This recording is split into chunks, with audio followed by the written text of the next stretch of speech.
stop what you're doing. This book is a must. This book, in my opinion, in La Bruja's opinion, needs to be a series on Netflix, okay? It needs to be on Hulu. It needs to be on HBO Max. Like, there needs to be some writers, producers, actors.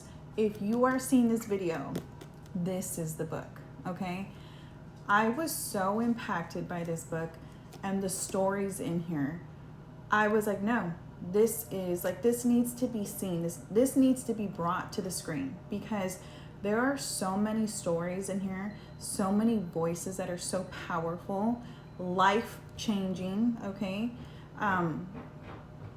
This just needs to be it. Okay, so let's get into it. So the introduction to this book is what really drew me in. First of all, it was the longest introduction that I ever read, but Paula Gunn Allen, she came out guns a-blazing, okay? Everybody got hit. And that's what intrigued me more. That's what really, I was like, hold on, there's really something behind this, right? And as I started to read, I understood where her anger and her frustration was coming from, because when you read these stories, it really all kind of melts in together perfectly. Now, one of the things that I liked was her introductory notes. Right before you would read the story, she gave you a little bit of a background.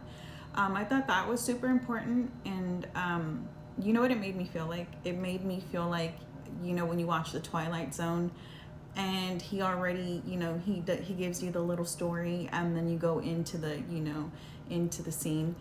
That's what this felt like. So I appreciate it a lot.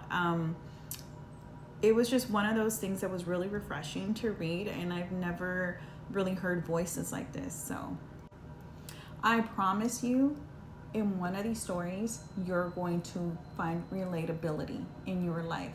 Maybe it didn't happen to you, but you know that your grandmother went through it, your sister went through it, your mother went through it, your father went through it. You're going to relate to this, okay? There is so much spirituality in this book.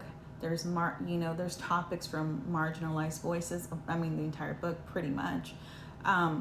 Wounds of abandonment, wounds of addiction, wounds of trauma, wounds of colonialism that we still feel to this day.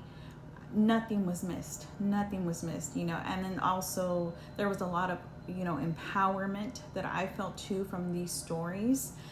And the first story really made me feel proud